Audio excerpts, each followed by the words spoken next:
ഇന്ത്യയിൽ നടന്ന വോട്ട് കൊള്ള ചോദ്യം ചെയ്ത രാഹുൽ ഗാന്ധിയെ പുച്ഛിക്കുന്ന ഭരണപക്ഷം. ഇപ്പോഴിതാ പാർലമെന്റ് സ്ട്രീറ്റിൽ നടന്ന മാർച്ചിൽ പ്രതിപക്ഷ എംപിമാർ 300ഓളം എംപിമാരെ അറസ്റ്റ് ചെയ്ത് നീക്കി.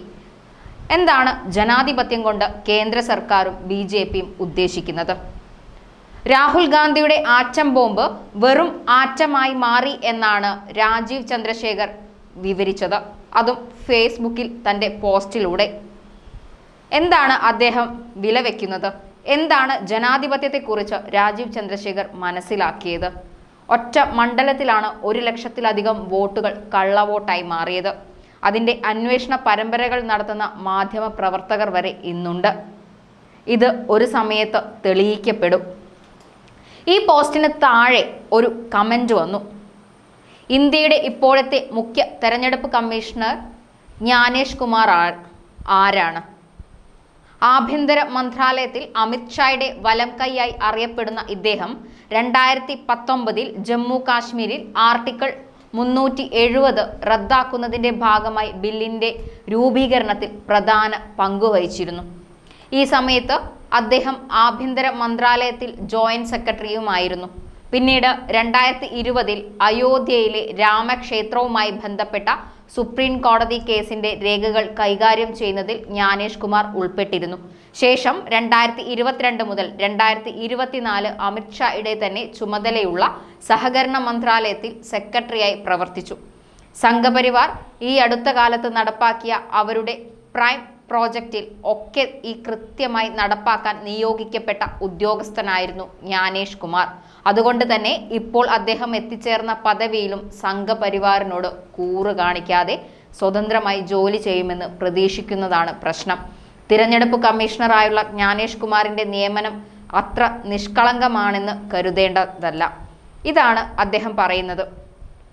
അവിടെ ജനാധിപത്യത്തിന്റെ ഒരു വിള്ളലാണ് ഈ വ്യക്തി ചൂണ്ടിക്കാണിക്കുന്നത്.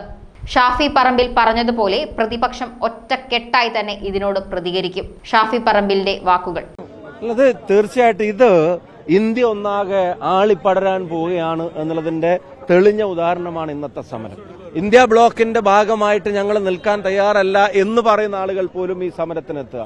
അതിന്റെ കാരണം അത്രയും ഫാക്ച്വൽ ആയിട്ടാണ് രാഹുൽ ഗാന്ധി തെരഞ്ഞെടുപ്പ് കമ്മീഷനോട് ചില ചോദ്യങ്ങൾ ചോദിച്ചത്. അതിന്റെ ഉത്തരം പറയാൻ കഴിയാത്തവർ, അതിന് കൃത്യമായി മറുപടിയില്ലാത്തവർ, അവരുടെ വീഴ്ചകളെ മറച്ചുവെക്കാനുള്ള ശ്രമങ്ങളുടെ ഭാഗമായിട്ട് ഇത് മാറുകയാണ്. ഇവിടെ ഒരു കാര്യം മനസ്സിലാക്കുക, ഇലക്ഷൻ കമ്മീഷൻ ഓഫ് ഇന്ത്യ എന്ന് പറയുമ്പോൾ രാജ്യം പ്രതീക്ഷിക്കുന്നത് BJPയുടെ ഒരു പോഷക സംഘടനയല്ല, അല്ലെങ്കിൽ അവരുടെ മുന്നണിയുടെ ഒരു ഘടകകക്ഷിയല്ല. ഇന്ത്യൻ പാർലമെന്റിനകത്ത് 420 അവർ നിൽക്കുന്നത്. 420 അപ്പുറത്തും 130 ആൾ ഇപ്പുറത്തും അല്ല. ഇന്ത്യയുടെ പാർലമെന്റിന്റെ പാതിയാണ് സമരത്തിനുള്ളത്. ഇന്ത്യയുടെ പാർലമെന്റിലെ പാതിയാണ് ചർച്ച ആവശ്യപ്പെടുന്നത്. ഇന്ത്യയുടെ ജനങ്ങളെ പ്രതിനിധീകരിക്കുന്നവരുടെ പാതിയാണ് ഈ ചർച്ച മുന്നോട്ട് വെക്കണമെന്ന് പറയുന്നത്. ഇന്ത്യൻ പാർലമെന്റിനകത്ത് ഒരു ചർച്ചയ്ക്ക് തയ്യാറല്ല. പ്രധാനമന്ത്രിക്കൊന്ന് പാർലമെന്റിനകത്ത് വരാൻ പോലും ആർജവുമില്ലാത്ത തരത്തിൽ കാര്യങ്ങൾ മാറുകയാണ്. സമരം ആളി പടരുക തന്നെ ചെയ്യും. പിന്നെ തെരഞ്ഞെടുപ്പ് കമ്മീഷൻ അത് BJP കമ്മീഷനാണ്. ഇനി ഒരിക്കലും തെരഞ്ഞെടുപ്പ് commission of India, election commission of India എന്ന് വിളിക്കാൻ അവർക്ക് അർഹതയില്ല, വിളിക്കപ്പെടാൻ അർഹതയില്ല. അവര് BJP കമ്മീഷൻ ഓഫ് ഇന്ത്യയാണ്. ഇതിലും നല്ലത് അത് പിരിച്ചുവിട്ടിട്ട് BJPയുടെ പോഷക സംഘടനയായിട്ട് രജിസ്റ്റർ ചെയ്യണം. ABVP പോലെ, യുവമോർച്ച പോലെ, മഹിളാ മോർച്ചയെ പോലെ തെരഞ്ഞെടുപ്പ് കമ്മീഷൻ BJP തെരഞ്ഞെടുപ്പ് കമ്മീഷൻ ആക്കണം. ഘടകകക്ഷിയായിട്ട് അല്ലെങ്കിൽ പ്രഖ്യാപിക്കാൻ തയ്യാറാവണം. എന്തായാലും ജനങ്ങൾക്ക് കാര്യങ്ങൾ ബോധ്യപ്പെട്ടിട്ടുണ്ട്. ഇത് രാഷ്ട്രീയക്കാരുടെ മാത്രം സമരമായിട്ട് ഇതിനെ കാണരുത്. ഇത് കേവലം രാഷ്ട്രീയക്കാരോ രാഷ്ട്രീയ പ്രവർത്തകരോ ജനപ്രതിനിധികളോ നേതാക്കന്മാരോ മാത്രം നടത്തുന്ന സമരമായിട്ട് ഇതിനെ കാണരുത്. ഇതിനുള്ള ജനങ്ങളുടെ പിന്തുണ അത് കൃത്യമായി കമ്മ്യൂണിക്കേറ്റ് ആവണം. ഒരു രാഷ്ട്രീയ പ്രസ്ഥാനത്തിന്റെയും കൊടി പിടിക്കാത്ത നിഷ്പക്ഷരായ ആളുകളും ചില ചോദ്യങ്ങൾ ഇതുമായി ബന്ധപ്പെട്ട് ചോദിക്കുകയാണ്. സാധാരണ രാഹുൽ ഗാന്ധി ഇത്തരത്തിലുള്ള കാര്യങ്ങൾ മുന്നോട്ട് വെക്കുമ്പോൾ അതിനെ പരിഹസിക്കാൻ വരുന്നവർക്ക് പോലും ഇപ്പോൾ വായടഞ്ഞിരിക്കുകയാണ്. എന്താണ് പറയേണ്ടതെന്ന് അവർക്ക് മനസ്സിലാവുന്നില്ല. കാരണം തെളിവ് സഹിതമാണ് രാഹുൽ ഗാന്ധി ഈ പോരാട്ടത്തിന് തിരികൊളുത്തിയത്. ആവർത്തിച്ച് ഞാൻ പറയുന്നു, രാഹുൽ ഗാന്ധി തിരികൊളുത്തിയ ഈ പോരാട്ടം രാജ്യം മുഴുവൻ ആളിപ്പടരുക തന്നെ ചെയ്യും. ഇപ്പൊ ഇതാ രാവിലെ നിങ്ങളുടെ വാർത്തകൾ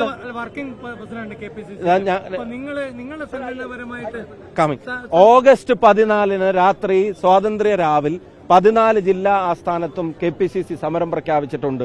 ഫ്രീഡം ലൈറ്റ് എന്ന പേരിൽ നൈറ്റ് മാർച്ച് പ്രഖ്യാപിച്ചിട്ടുണ്ട്. ഒപ്പം തന്നെ KPCC ഒരു പ്രഖ്യാപനം കൂടെ നടത്തുന്നു. തൃശൂരിലെ കൂടുതൽ വെളിപ്പെടുത്തലുകൾ പുറത്തുവരുന്ന സാഹചര്യത്തിൽ തൃശൂരിൽ കർണാടക മാതൃകയിൽ ഒരു പഠനം നടത്താനുള്ള ഇനീഷ്യേറ്റീവ് KPCC എടുക്കുമെന്ന് പ്രഖ്യാപിച്ചിട്ടുണ്ട്. ആ ഇനീഷ്യേറ്റീവ് AICCയുടെ കൂടെ നിർദ്ദേശമുണ്ട്. ആ ഇനീഷ്യേറ്റീവ് മറ്റ് സ്ഥലങ്ങളിലേക്ക് വ്യാപിപ്പിക്കണമെങ്കിൽ അതും ചെയ്യും. ഇന്ന് അവിടെ പുറത്തു വന്നിരിക്കുന്ന ആ ഒരു വീട്ടമ്മ പുറത്തു വന്നിരിക്കുന്ന നിങ്ങളുടെയൊക്കെ വാർത്തകളിലുണ്ട്. അവരറിയാതെ അവരുടെ വീട്ടിൽ 4 5 വോട്ട് ചേർത്തി എന്ന് പറയുന്നുണ്ട്. ഇന്ന് പുറത്തു വന്നിരിക്കുന്ന വാർത്തകളാണ്. അപ്പൊ അതിന്റെ വസ്തുതകളെ പുറത്തു കൊണ്ടുവരണം. ഇലക്ഷൻ കമ്മീഷൻ എന്താ ഇപ്പൊ ബീഹാറിലെ ഉൾപ്പെടെ വോട്ടർ പട്ടിക കൊടുക്കുമ്പോൾ സ്കാൻ ചെയ്ത കിട്ടാത്ത വോട്ടർ പട്ടിക കൊടുക്കുന്ന കാര്യം എന്താ? അതിന്റെ കാരണം എന്താ? എന്ത് റീസണിംഗ് ആണ് ഇലക്ഷൻ കമ്മീഷന് പറയാനുള്ളത്? BJP കമ്മീഷന് പറയാനുള്ളത്? ഒരു മറുപടിയും പറയാനില്ല. ആരാവും പയ്യ? ഒരു മറുപടിയും അതിന് പറയാനില്ല.